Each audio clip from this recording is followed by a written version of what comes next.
तो इस कहानी के शुरू में हम मैथ्यू से मिलते हैं, जिसकी वाइफ क्लेयर को कैंसर है। मेडिकली अब उसका इलाज पॉसिबल नहीं, क्योंकि कैंसर उसकी पूरी बॉडी में फैल चुका है। क्लेयर ये बात अच्छे से जानती थी, इसलिए अब उसने अपना इलाज करवाना भी बंद कर दिया था, यहाँ तक कि अपना ब्लड सैंपल लेने से भी। पर फिर मैथ्यू के इंसिस्ट करने पे उसे अपनी नर्स को अपना ब्लड सैंपल देना पड़ता है। ब्लड सैंपल लेकर जैसे ही नर्स बाहर जाती है, मैथ्यू का कजन उसे बातों में लगा लेता है और यहाँ मैथ्यू अपनी ही वाइफ का ब्लड सैंपल उसके पास से चुरा लेता है। इस सब के पीछे रीजन क्या है, ये तो हमें आगे ही जाकर मालूम होगा। नर्स के जाने के बाद जब मैथ्यू का कजन उससे पूछता है कि तुमने ये क्यों किया, तब मैथ्यू उसे भी बस इतना ही कहता है कि मुझे क्लेयर को ठीक करने का एक नया रास्ता मिला है। साफ जाहिर था कि उसने ब्लड चुराया है तो वो कोई रिचुअल ही करने वाला था। वो अब बाहर में जाकर एक एल नामी आदमी से मिलता है, जो उसे क्लेयर को ठीक करने का एक रिचुअल बताने वाला था। ये लोग एक बहुत ही भारी बोरी को अपने घर ले आते हैं। एल कहता है इसे ऐसी जगह पर रखना जहाँ किसी का आना जाना ना हो, इसीलिए मैथ्यू उसे बेसमेंट में रख देता है। अब एल उसे कहता है कि तुम एक कैंडल लेना, कैंडल जलाने के बाद तुम क्लेयर का ब्लड इस बोरी के अंदर डाल देना, फिर अपनी विश मांगना। याद रहे कि विश मांगने के बाद ना तो तुमने इस बोरी की तरफ देखना है और ना ही इसे छूना है। यहाँ तक कि जिस कमरे के अंदर ये बोरी है तुमने वहाँ जाना भी नहीं, तुम उल्टे कदमों वहाँ से वापस आ जाना और फिर बस ये बोरी अपना कमाल दिखाएगी। याद रहे कि इस बोरी से बातें बिल्कुल भी नहीं करनी। मैथ्यू कहता है अरे मैं पागल हूँ, मैं क्यों उससे बातें करूंगा। एल जवाब में कहता है ये बात तो तुम आहिस्ता आहिस्ता खुद ही जान जाओगे। हो सकता है कि 3 दिन तक तुम्हारे घर में कुछ ऊट पटांग की चीजें हों, तुम्हें उन चीजों को बर्दाश्त करना है और 3 दिन बाद तुम्हारी सारी मुश्किलें खत्म हो जाएंगी। वो आदमी मैथ्यू के घर से चला जाता है। रात होने पर हम देखते हैं कि मैथ्यू उसी रिचुअल को करने के लिए बेसमेंट में आ गया है। एल के कहने के मुताबिक उसने कैंडल जलाई, अपनी वाइफ क्लेयर का ब्लड उस बोरी में डाला और विश मांगकर उल्टे कदमों पीछे की तरफ मुड़ गया। लेकिन यहाँ तभी गलती से दरवाजा बंद करते हुए अब उसका लाइटर इसी कमरे के अंदर गिर जाता है, जिसे उठाने के लिए मैथ्यू को इस कमरे का दरवाजा खोलना पड़ा और ऐसे मैथ्यू ने रिचुअल का एक असूल तोड़ दिया, क्योंकि उसकी नजर अब बोरी के ऊपर भी पड़ गई थी। जो बोरी हिल रही थी, जरूर उसके अंदर कोई एनर्जी, कोई एंटिटी थी। खैर वो इन चीजों को इग्नोर करते हुए यहाँ से बाहर निकल आता है। हम देखते हैं कि मैथ्यू ने क्लेयर के लिए एक स्टूडियो भी बनाया था। वो दोनों ही सिंगर थे। मैथ्यू चाहता था कि वो दोनों यहाँ पर अपने गाने गाए, लेकिन शायद अब क्लेयर इस स्टूडियो को देखे बिना ही मर जाती। वो अपने कजन के साथ यही सारी बातें कर रहा था कि अचानक उसे क्लेयर की आवाज आती है। वो भागकर कमरे में जाता है तो देखता है कि क्लेयर तो सो रही थी, यानी ये उसका वहम था। अब अगले दिन जब वो खाना बनाने लगता है तो दोबारा उसे किसी औरत की आवाज़ें सुनाई देती हैं अपने मोबाइल के रेडियो पर, और इस आवाज को सुनकर इस मर्तबा वो बुरी तरह डर गया था। रात में भी अचानक से उसकी नींद खुल जाती है। उसे अभी भी किसी की आवाज़ें सुनाई दे रही थी और अब ये आवाज काफी क्लियर थी। ऐसे लग रहा था कि जैसे क्लेयर कह रही हो पता नहीं क्यों कैंसर मुझे हो गया, कैंसर तो मैथ्यू को होना चाहिए था। और ये बात सुनकर मैथ्यू को गुस्सा आ जाता है कि वो क्लेयर के लिए कितनी मेहनत कर रहा है और क्लेयर ऐसी बातें कर रही है। उसे में वो क्लेयर के रूम में जाता है तो देखता है कि क्लेयर तो सो रही थी, उसने तो ऐसी कोई बात नहीं कही। वो समझ गया कि बेसमेंट में वो जो बोरी लेकर आया था उसके अंदर की पावर से शायद ये सब कुछ कर रही है। फिर अगले दिन दिखाया जाता है कि दोबारा मैथ्यू का कजन उसके पास आता है। ये लोग यहाँ पर गोल्फ खेलने लग जाते हैं और गलती से उनकी बॉल बेसमेंट के उसी कमरे में चली जाती है जहाँ पर जाना किसी को भी मना था। मैथ्यू का कजन जब ये बॉल लेने वहाँ जाने लगता है तो मैथ्यू से रोक देता है और खेलने से ही मना कर देता है। मैथ्यू के कजन को ये बात काफी अजीब लगी, इसलिए मैथ्यू के यहाँ से चले जाने के बाद वो उस रूम को खोल देता है। न सिर्फ उसने इस रूम को खोला था, उसने तो उस बोरी को भी देख लिया था। ऐसे रिचुअल के कई रूल्स टूट गए थे और हो सकता था कि अब रिचुअल उल्टा पड़ जाए। ये लड़का जब जाकर मैथ्यू से उस बोरी के बारे में पूछता है तो मैथ्यू उसके ऊपर गुस्सा होने लगा। आखिर तुमने वो कमरा खोला है क्यों, तुम्हें वहाँ जाना नहीं चाहिए था। गुस्सा करने के बावजूद भी मैथ्यू उस आदमी को कुछ नहीं बताता, बस इतना ही कहता है कि मैं अपनी वाइफ को ठीक करना चाहता हूँ। खैर वक्त गुजरता रहता है और मैथ्यू के साथ अजीब चीजों का होना जैसे अब रूटीन बन चुकी थी। उसे अजीबोगरीब आवाजें सुनाई देती थी, अजीबोगरीब कॉल्स आती थी, यहाँ तक कि अब उसे एक लड़की भी नजर आने लगी थी जिसके हाथ पे काला निशान बना होता था। इन चीजों से वो अब डरने भी लगा था। अब एक दिन मैथ्यू को एक पार्सल रिसीव होता है। ये पार्सल क्लेयर ने अपने लिए मंगाया था। जैसे ही मैथ्यू ये पार्सल खोलता है उसके अंदर से निकलता है उसकी वाइफ क्लेयर का कटा सर। देखकर वो पूरी तरह घबरा जाता है और इस बॉक्स को अपने से दूर फेंक देता है। उसकी चीख की आवाज सुनकर क्लेयर भी व्हील चेयर पे बैठकर बाहर आती है और उस बॉक्स को उठाते हुए दिखाती है कि उसमें तो सिर्फ उसकी मंगवाई हुई विग थी। चीजें काफी खतरनाक होती जा रही थी। अब तो अपनी हालत से भी मैथ्यू को शदीद डर लगने लगा था। वो इन सब चीजों के बारे में एल से कांटेक्ट करने की कोशिश करता है, लेकिन एल उसका फोन नहीं रिसीव करता। एल का एड्रेस भी उसे नहीं मालूम था कि वो जाकर उससे मिले। फिर अगले दिन हमें दिखाया जाता है कि क्लेयर की तबीयत में काफी सुधार आ रहा था। ऐसे जैसे वो रिचुअल उसका काम करने लगा हो, वो खुद ही व्हील चेयर पे बैठ कर किचन तक आती है। ये देखकर मैथ्यू बहुत ज्यादा खुश हो जाता है। मैथ्यू अब स्टोव की तरफ मुड़कर कुकिंग करने लग जाता है। तभी एकदम से कोई उसके कंधे पे हाथ रखता है। पहले मैथ्यू को लगा कि शायद ये क्लेयर है, लेकिन जैसे ही उसने हाथ की तरफ देखा, ये काला और खौफनाक हाथ था जिससे वो डर गया। उसे मालूम हुआ कि उसके पीछे जो उसकी वाइफ थी वो भी असल में क्लेयर नहीं बल्कि वो एंटिटी ही थी। ये देखकर वो गुस्से में एंटिटी से कहता है चली जाओ यहाँ से। पीछे मुड़ने पे उसने देखा कि उसकी वाइफ क्लेयर अभी तक व्हील चेयर पर बैठी थी। वो जो इस सारे रिचुअल के बारे में कुछ नहीं जानती थी। उसे लगता है कि मैथ्यू ने उसे डांटा और उसे डिसरिस्पेक्ट करके यहाँ से जाने को बोला, इसलिए वो नाराज होकर वहाँ से चली जाती है। क्लेयर ने इस चीज का सदमा अपने ऊपर ले लिया था। रात में वो अपनी नस काट लेती है। जैसे ही मैथ्यू ये चीज दिखता है तो फौरन डॉक्टर को कॉल करता है, लेकिन कॉल दूसरी तरफ से कोई एंटिटी उठाती है और उससे कहती है कि ये सब तुमने किया है, तुमने अपनी वाइफ क्लेयर को मारा है। एकदम से चाकू मैथ्यू के हाथ में आ जाता है और मैथ्यू होश में आता है। उसे मालूम होता है कि ये सब एक सपना था। फिर अगले दिन देखने को मिलता है कि जब मैथ्यू अपने कमरे में सो रहा था तब क्लेयर अपने पाँव पे चलकर खुद उसके पास आती है। ये देखकर वो बहुत खुश हुआ। वो पहले से काफी ठीक हो रही थी। वो आकर मैथ्यू के पास लेट गई। कुछ देर यहाँ उन्होंने बातें की, जिसके बाद क्लेयर उठकर वॉशरूम के लिए चली गई। उसके वॉशरूम में जाते ही यहाँ पर मैथ्यू को कॉल आती है। कॉल पे दूसरी तरफ क्लेयर थी और ये जानकर उसकी होश उड़ गई, क्योंकि अभी जो उसके पास लेट कर गई थी वो कोई क्लेयर नहीं बल्कि क्लेयर के भेस में एक एंटिटी थी। वो भागकर क्लेयर को देखने के लिए रूम में आता है। क्लेयर सच में अपने रूम में थी।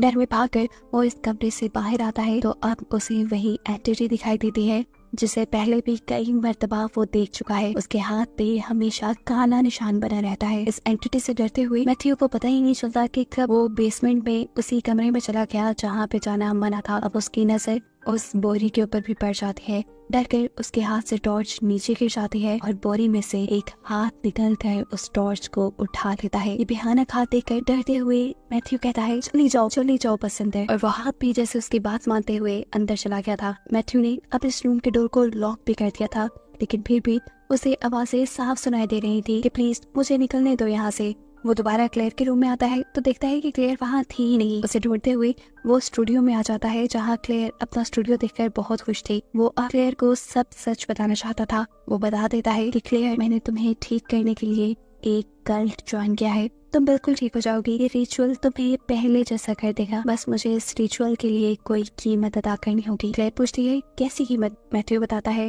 ये तो मुझे नहीं पता, लेकिन हाँ कोई कीमत चुकानी है। अभी ये लोग बातें कर रहे थे कि इतनी देर में मैथ्यू को क्लेयर की नर्स की कॉल आती है जो क्लेयर की तबीयत के बारे में पूछ रही थी। मैथ्यू उसे बताता है कि क्लेयर पहले से बिल्कुल ठीक हो चुकी है और ये खबर सुनकर नर्स भी शॉक रह चुकी थी, क्योंकि उसने तो यही बताने के लिए कॉल की थी कि क्लेयर के पास अब 2 से ज्यादा दिन नहीं है। जितना हो सके उसके साथ रहे और इस हकीकत को अपना ले। जब तक मैथ्यू नर्स से बात कर रहा था, क्लेयर अब उस बेसमेंट वाले कमरे में चली जाती है। इस बोरी को देखते ही क्लेयर की तबीयत अजीब होने लगी थी और एकदम से वो बेहोश हो गई। मैथ्यू भी ठीक वक्त पर क्लेयर के पास आ चुका था।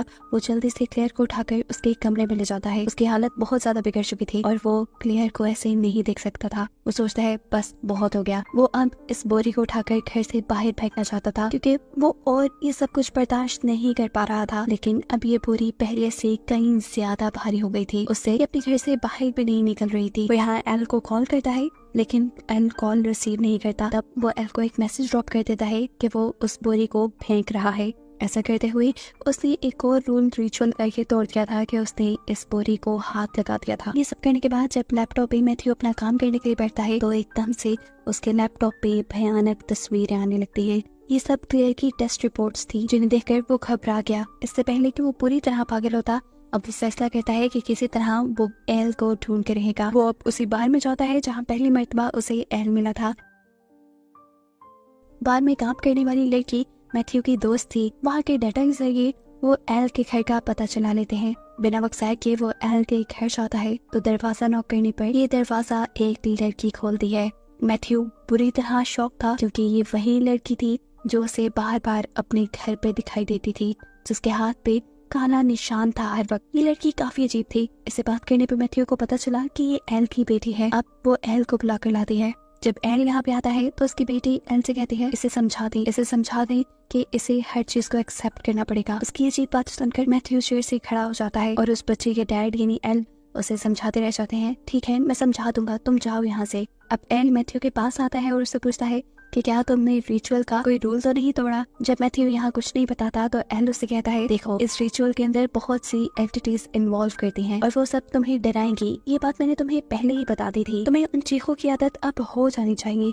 देखो, अभी तो तुम्हें इस तरह की और भी बड़ा कुछ बर्दाश्त करना है। मैथ्यू एल से कहता है आप साफ साफ बात क्यों नहीं करते, जिस पर एल आप उसे उस बोरी की कहानी सुनाता है। असल में उस बोरी के अंदर जो एंटिटी है वो किसी को भी ठीक नहीं करती, वो बस उसका रिप्लेसमेंट उन्हें दे देती है। उसे समझाने के लिए एल बताता है कि तुम्हें यहाँ जो मेरी बेटी नजर आ रही है वो मेरी बेटी नहीं है, मेरी बेटी मर गई है और ये मेरे साथ कोई और रहती है। ऐसा ही अब तुम्हारे साथ होगा और ये सच्चाई तुम्हें मान लेनी चाहिए। यदि वो एंटिटी इनकी विश ऐसे ही पूरी नहीं करती थी, वो एंटिटी इनकी ख्वाहिश, इनकी विश पूरी करने के लिए इनकी उसी विश की कुर्बानी ले लेती थी। जैसे एल अपनी बेटी को सही करना चाहता था और उस एंटिटी ने उसकी बेटी को ही मार दिया और यहाँ उसका रिप्लेसमेंट उसे दे दिया। ऐसे ही अभी एंटिटी मैथ्यू के साथ करने वाली थी, यानी वो क्लेयर का इलाज नहीं कर रही थी बल्कि वो क्लेयर को मार देती और क्लेयर के बदले फिर मैथ्यू के साथ कोई और रहता। मैथ्यू एल से पूछता है फिर आपकी बेटी, उसकी बॉडी कहाँ है। एल उसे बेसमेंट में ले जाता है जहाँ वो देखता है कि असल में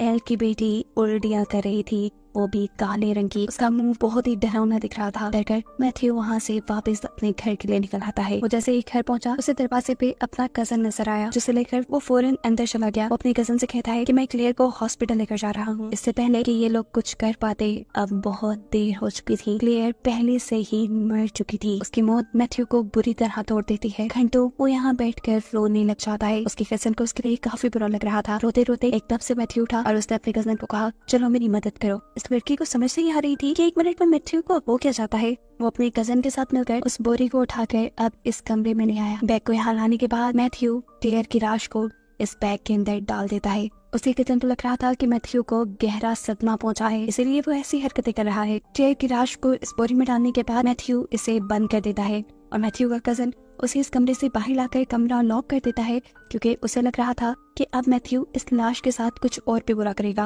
अब वो मैथ्यू को वार्न करता है कि खबरदार, तुम अगर इस कमरे में गए तो मैं खुद अब वहाँ जाऊंगा और क्लेयर की डेड बॉडी को बाहर लेकर आऊंगा। वो जैसे ही कमरे के अंदर गया तो दिखाया गया कि अब उस बोरी के अंदर से खौफनाक एंटिटी बाहर निकली। वो बड़े बड़े अपने हाथों से इस आदमी का पूरे तरीके से मर्डर कर देती है। बुरी हालत में मैथ्यू का कजन कमरे से बाहर निकलता है, जिसे देखकर मैथ्यू भी शॉक था। फिर उसे एंटिटी का डरावना हाथ दिखाया जाता है और एकदम से एंटिटी उसके ऊपर हमला कर देती है। यहाँ पूरी तरह हम एंटिटी को तो नहीं देख पाते, लेकिन ये जरूर दिखाया जाता है कि वो एंटिटी मैथ्यू के मुंह के अंदर काली उल्टियाँ कर रही है और सीन यहीं से कट हो जाता है। मैथ्यू के घर पर इस टाइम नर्स आई थी क्लेयर की तबीयत को देखने के लिए। मैथ्यू जाकर दरवाजा खोलता है और हम ये देखकर हैरान हो जाते हैं कि मैथ्यू बिल्कुल ठीक था। अभी जो एंटिटी उसके ऊपर उल्टियाँ कर रही थी, ऐसा कोई भी सिम्टम उसके साथ नहीं था। वो इस नर्स के साथ भी ऐसे एक्ट करता है जैसे यहाँ कुछ हुआ ही ना हो, जैसे क्लेयर भी जिंदा हो। वो नर्स को लेकर अंदर आ जाता है और जब नर्स उससे क्लेयर के बारे में पूछती है तो वो उससे कहता है जाओ जाकर कमरे में उसे देख लो। ये सब मैथ्यू ने जानबूझ के किया था। मैथ्यू चाहता था कि क्लेयर के कमरे में अभी वो एंटिटी थी और इस नर्स के चाहते ही वो एंटिटी इस नर्स को मार देती है और फिर उसे उठाकर बोरी में डाल देती है। इस नर्स की कुर्बानी के बदले वो एंटिटी मैथ्यू को क्लेयर को जिंदा कर देती है।